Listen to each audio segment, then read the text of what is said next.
Hello children, in today's video we are going to see about a new chapter, Elements of Weather and Climate. Under this we are going to see in detail about the terms weather and climate. Let's get started. The most dynamic realms of the earth is the atmosphere. Why we are saying it is a dynamic realm? Because the condition of the atmosphere, it changes constantly. So these constant, the changing state of the atmosphere leads to the changes in the weather and climate.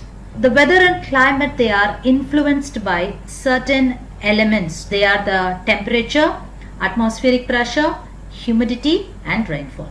In this particular chapter, we are going to focus only on the temperature. So we have a separate chapter for atmospheric pressure and separate chapter for humidity and rainfall. Let's get started with the atmospheric temperature. So the weather is a general atmospheric condition of a day. Coming to the climate, it is the sum total of the weather conditions and variations over a long period of time, that is 30 years or more. The weather, it can change every day, but the climate, it does not change much. Weather, it is the average record of the atmospheric temperature, atmospheric pressure and rainfall over a small area on a daily basis. But here the climate, it is the aggregate of atmospheric temperature, atmospheric pressure and rainfall over a large area and over 30 years or more.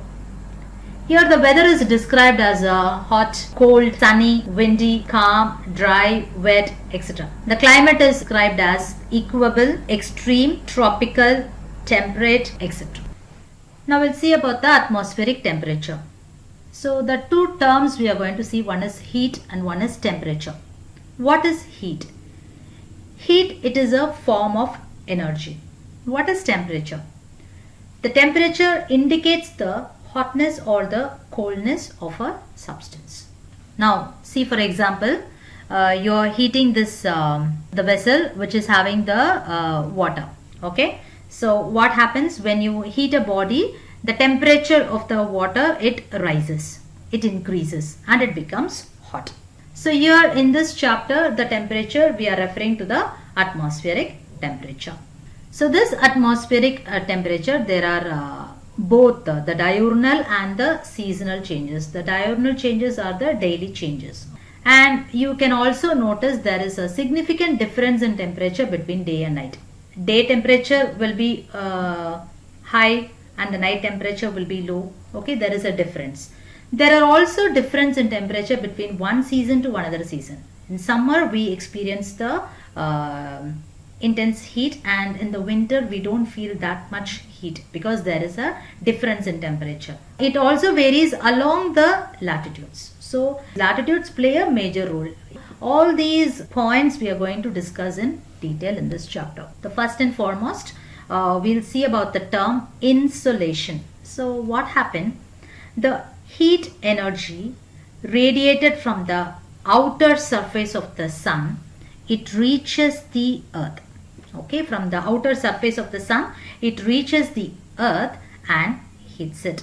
So this incoming solar radiation or the solar energy is called the insolation. Okay, the earth's atmosphere does not get heated directly by the heat of the sun. Because why? The atmosphere is largely made up of gases. So most of the solar radiation, what is happening? It is passing through the atmosphere to the earth. The earth in turn, it causes the atmosphere to be heated. So this heating process, the heating of the atmosphere, it takes place in the following ways: through the convection, through conduction, through radiation and through advection. So first we'll see about the convection. So for that we need this slide. When the air comes in contact with the heated surface of the earth, it gets heated. The heated air being lighter than the colder air, it starts to rise. Okay, the cold air, the surrounding cold air being heavier, it settles down, taking the place of the rising air. So it will fill this place.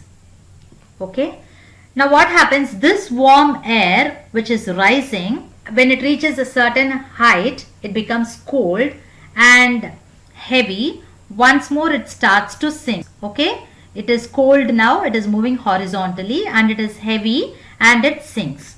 And the transfer of heat through this movement of rising warm air and sinking cold air, it is called as the convection. And this current, the moving of the air, okay, formed is called convection current. So this massive convection we are seeing in one small place, okay, this massive currents are formed over the earth, which transfers the heat from the earth to the upper part of the atmosphere. This transfer of heat is called as the heating through convection. Next, we are going to see about the conduction. So in conduction, it is nothing but it is a transfer of heat from one body to another when they are in direct contact. So through collisions between the molecules of the two bodies. Okay. So it is one of the ways that the energy transferred from the earth's surface to the air. So what happens? Heat from the warmer earth, it moves to the cooler air. So air is a poor conductor of heat. If you want to check that on a cold windless day, if a series of thermometers are mounted on different heights, you can see that the air temperature falls rapidly with the height because the air is a poor conductor of heat. Yes children, in the next video we will be seeing in detail about the heating through radiation and heating through advection. Thank you children.